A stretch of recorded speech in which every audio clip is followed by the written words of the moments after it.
Dobar dan. This is India u Hrvatskoj, India in Croatia news channel. And welcome to our program, Chai with Ambassador. This is our way of reaching out to a cross-section of Croatian dignitaries to get their perspective on the current situation in Croatia and to get their suggestions on how we can advance the bilateral relationship. Today we are sitting in this state-of-the-art production facilities of Rimac's Automobili, and our guest is the very young, very dynamic, pragmatic, innovator and entrepreneur, Mate Rimac. Mate, I would first introduce you to some Indian chai. It has its own flavors and taste. This is our national drink. We add a lot of herbs to this, and it is also good for health. I was very surprised when you told me that it's the same word, like in Indian and in Croatian, chai. So Chai, absolutely. there must be some ancient connections already. And there are a lot of literary and language connections between Sanskrit and the Croatian language. Incredible. But I invite you to taste this tea. Thank you. Cheers. Živjeli. Živjeli.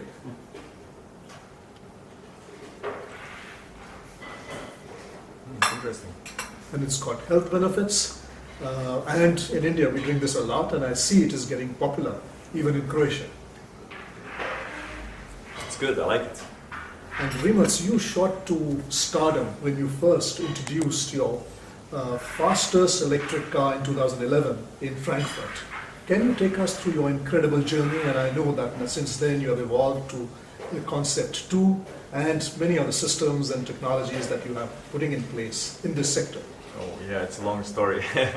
So basically, it started for me quite early. I was going here in a nearby high school, and I was doing some things there, going on competitions because my professor sent me to compete, and I was the local champion for electronics, and then on the national level, and then Croatia sent me all over the world to compete for Croatia.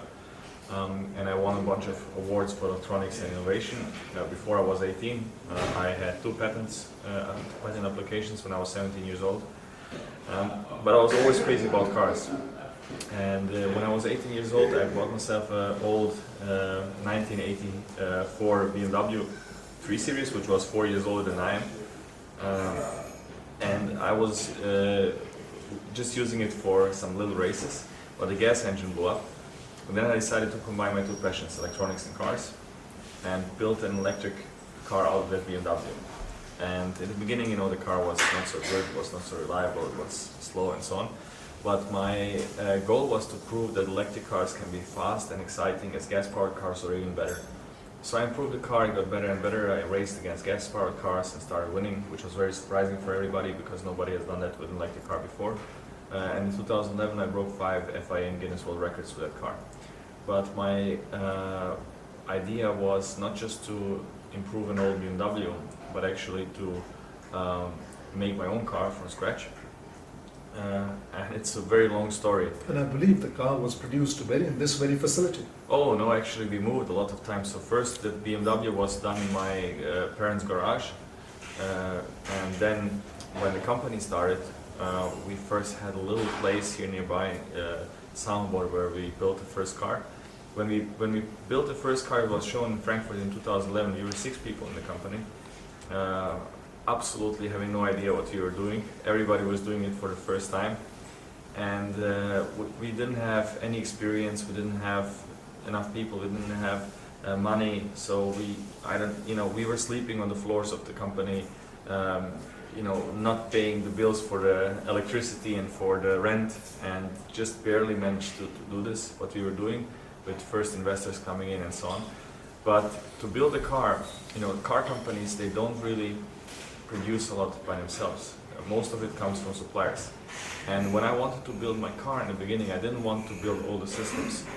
But the systems didn't exist to make the car that I wanted. The performance was not there, the motors, the gearboxes, the powertrain, the batteries and so on didn't exist. And for the other things that were not so strategic, it took, the suppliers that do this for the other manufacturers, they wanted millions and millions for every little piece. And we didn't have the money to pay them. So in order to build a car, we had to build a team that can build its own technologies and parts. But in order to finance it, we started to work for other car companies. So kind of out of a necessity, we became a supplier to the car industry. And now, fast forward 8 years to today, it's a very different situation. We used to be 6 people, now we are over 400, we are approaching 450 people from 26 countries, including India. And you introduced your concept too. Yeah. In March 2018. Yes, the C2. I mean, so many things have changed for us. We have all the car companies in Europe, more or less, are our clients. Renault, Porsche, Aston Martin, Jaguar, Seat, Volkswagen. I mean, we work with all of them. And we have investors from all over the world, Porsche being one of them. We do all the key components for many of the projects that are coming, for many of the hybrid and electric cars that are coming to the market. So that's a very important pillar of the business, but also we are still very much doing our own hypercars, supercars, the C2 being the new car that we have introduced in Geneva in March. But there's still a lot of work on that car. We are shipping the first cars to customers in 2020. We're now doing the prototypes, testing, and so on. But yeah, that's a big milestone for us. But every day there's challenges, and every year we had many milestones that we went through. But the C2, of course, is a big one. And any exciting new product for the future? Well, first, for now, the focus is the C2, bringing that on the market. And alongside the C2, we have developed so many new technologies while developing the C2. Yeah, for the driving systems, for the batteries. Exactly. Completely new battery, completely new motor, gearbox, inverter combination, completely new infotainment, electronics. So from these projects that we do internally, we get a lot of the components that we then sell to others.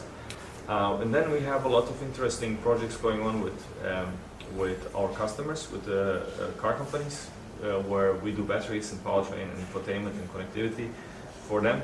So, but I can't talk about many of them that are, car developments take a long time. In some cases, 5 to 7 years, most of the times actually.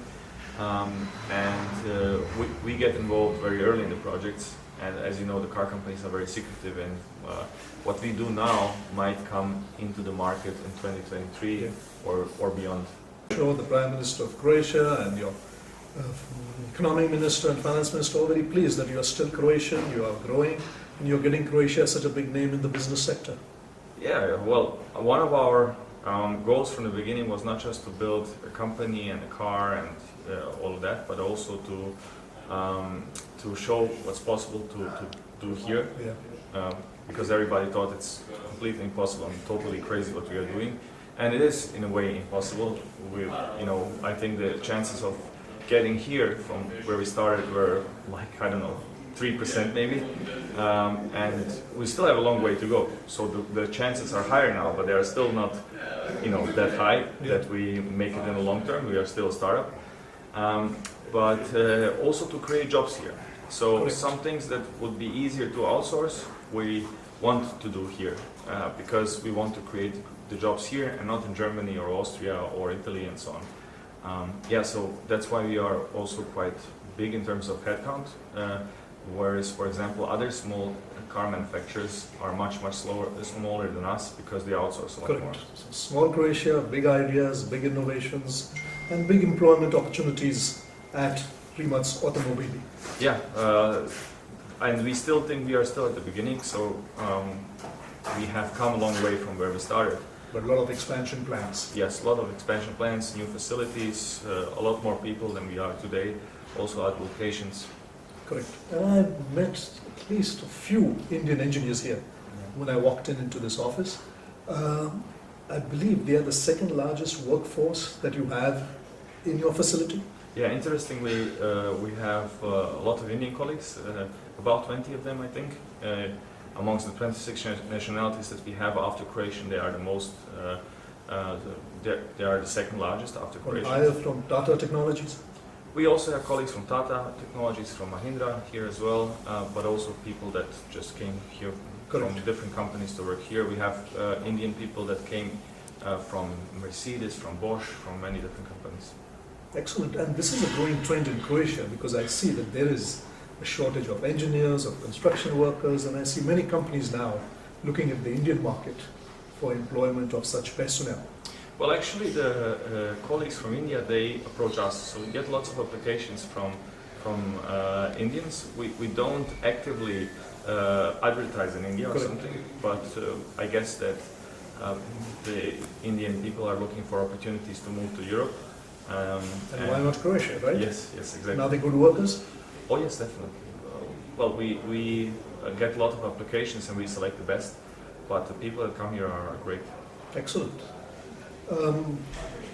You also mentioned that you have several investors in your company, including from India. And I also know that you have some sort of tie-up which is ongoing with Tech Mahindra to be able to, I believe they're in the process of producing their limited edition electric car themselves, and you're giving them all the technology support. Would you like to say anything about that? Because we are very excited about that. Well, yeah, you talked to the Mahindra people when they were here in Dubrovnik. Yes. The collaboration, we are working together. The details I cannot say yet. I think it will be announced until the end of September. But it's a big project for us. It's one of the biggest we ever discussed. Yeah, so we have big Indian customers, a lot of Indian employees. So I think we are, already collaborating very well with India. And I also know that Tech Mahindra is in the process of opening a center here in Zagreb within the next 2 months or so. They will be employing around 100 engineers, and they plan to grow this to 250 engineers in the next 3 years. So I think there'll be an interesting phase for collaboration between Tech Mahindra and your company, apart from the electric car development that you are working on. Yeah, I mean, we are also, everybody who's interested from the car industry to come here, we are helping them, and we are trying to attract companies to get here. Because it's difficult to create an ecosystem on your own, because that's consists of the universities, of institutions, of maybe the approach of the government towards those kind of companies with some benefits for R&D oriented companies and so on. So the more companies there are here, the better for everybody, and we are happy for any that are coming. Thanks. And have you ever been to India? Not yet. I'm sure I will have to go soon because of the collaboration with Mahindra. There's so much to do here that I almost never have vacation. When I travel somewhere, I travel for business. So now I have also a reason to travel to India. You have to travel to India for business, for tourism, for passion, Yeah. for discovering a whole new world out there. Definitely. My girlfriend is always dreaming about going to India. We'll have to do that soon. And talking about your girlfriend and your private life and your interests, what are your hobbies? I know that you have been taking part in street car racing, etc. Well, that was 10 years ago. I was just asked by some journalists like that I give them somebody to film who is like outside of the company, like my life outside of the company. But then I realized I don't have a life outside of the company. I'm here from 7 in the morning until 10 at night, every day, Saturdays, Sundays. So this is a lifetime challenge. And with this kind of work, I still don't get like half of the things done that I would need to get done during the day. So it's just such a huge challenge to keep this going and to get it in the direction where we want, that there's not much space left for anything else in life. This is incredible. And are you a tough taskmaster? Oh, I think it would be good that I was a little bit tougher. To be honest, I think I was the right guy to get the company from the garage to the stage where it is right now, but I see some limitations of myself also. Yeah. And when the company, every time a company changes from, when it doubles basically, it's a different company and it's different processes and everything. So a company with 10 people and a company with 50 people is something different. A company with 100 people and 200 is something different, and with 200 and 400 is something very different. So every time I also have to, force myself to be different. And one of the things where I'm not good at is to be a tough boss. So I think I have to improve there. And who are your role models? I know that a lot of people compare you with Steve Jobs, including in the way you dress and the way you started your business from the garage of your parents' house. So who are your role models? What inspires you? Well, I don't really look that much left and right. I just try to do my thing. I read a lot about others, but every business endeavor is in the end unique. You have your unique challenges, and you need to figure out things on your own. Of course, I admire Nikola Tesla. I think that a lot of what Elon Musk is doing, other than his Twitter account, is really cool, and he has achieved so much. But if it's a role model, really, I wouldn't say so. It's just, let's say, an inspiration. In the beginning, my role models were Horacio Pagani from Italy and Christian von Koenigsegg from Sweden, who were building their own supercars. And today we are friends and we work for both of them. For Koenigsegg, we are doing the battery systems and high voltage systems for the Regera. For Pagani, we are doing some other things. So from heroes and role models, they are now friends and customers. So that's kind of a little bit of a dream come true. Yeah, but you certainly are a role model for a lot of youth in Croatia. They look up to you, they look up to your innovation, they look up to the way you have made your dreams come true, and they are working towards that as well. So what message do you have for the youth of Croatia?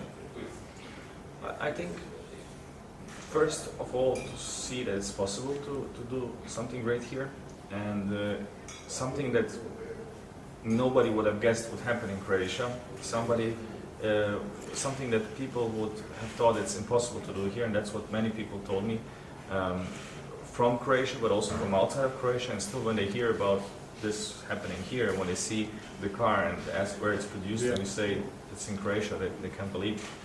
And it's possible. We are living in a global world. The markets are open. There is more knowledge available now than it ever was. Just on the palm of your hand with your phone or your laptop, you can learn so many things without traveling. You can listen to Harvard professors without going to Harvard. So use all of these opportunities. But on the other side, building a business, being an entrepreneur, means sacrificing everything else in your life. So it's also not for everybody. There has to be a balance. Yeah. So people who want to do this, they have to be ready for a lot of sacrifices in their life and be completely dedicated towards that and realize that the chances for success are slim. And it can only happen if you also have the right kind of mindset of the people around you who give everything for the common goal. I'm sure the youth out there are listening to you very carefully. And did you also supply the technology for the electric car that was used by Prince Harry and Merkel after they got married and they drove off in the car after that? Yeah, that was actually surprising. We were doing that project and we didn't know that this car would be used for that occasion. So yeah, that was interesting. Oh, it was in the limelight. Yeah. Well, this was also a nice surprise for us. And how do you see the economic climate in Croatia? Is it getting better? Can the government do more? That's a tough question. I think Croatia is in a depression a lot. Still?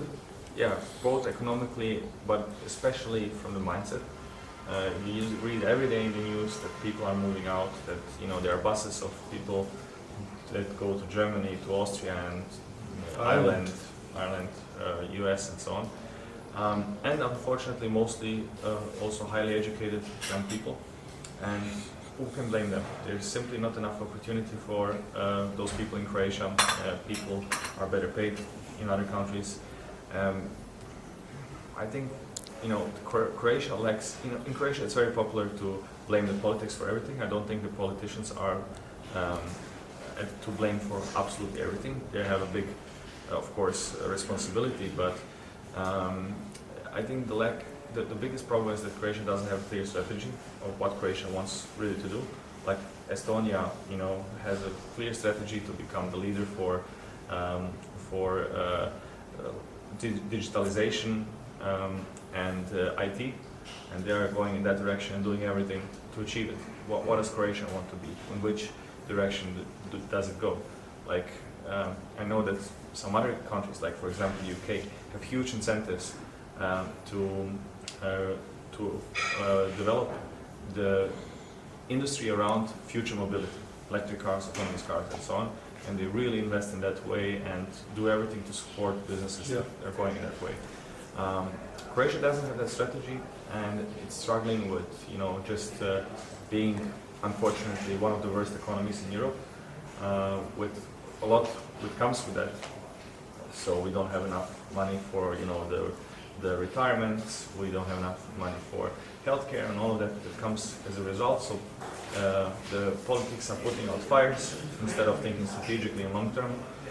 So yeah, if they can do more, of course. I mean, Croatia is in a critical situation. It's not good. It's not bad. It's catastrophic actually. And all the investments are avoiding Croatia. They are going into, Slovakia, Hungary, Slovenia, even Except Serbia. the ones which are coming to you, at least. Yeah, but that's an exception. That's happening despite everything else, not because of something. Well, it's been a great pleasure talking to you. We wish Rimac Automobili all success. Sve najbolje za tebe. Wow. And it was a great pleasure talking to you. Thank you Thanks very a lot. much. Hvala lijepo. Thank you. And I would also like to take this opportunity to thank all the viewers who have been watching our show steadfastly over the last several months. This will be my last month in Croatia. I know that wherever I go, I will be carrying a part of Croatia within me. And my largest resource base has been the people of Croatia, who have given me so much love, so much affection, so much kindness, that this will see me through for a long time to come. When the going gets tough, all I have to do is direct my thoughts to Croatia, and I know I will be filled with patience, with encouragement, with hope. I would wish to thank each one of you, and watch out for India in Ireland, because that's where I'm heading to next.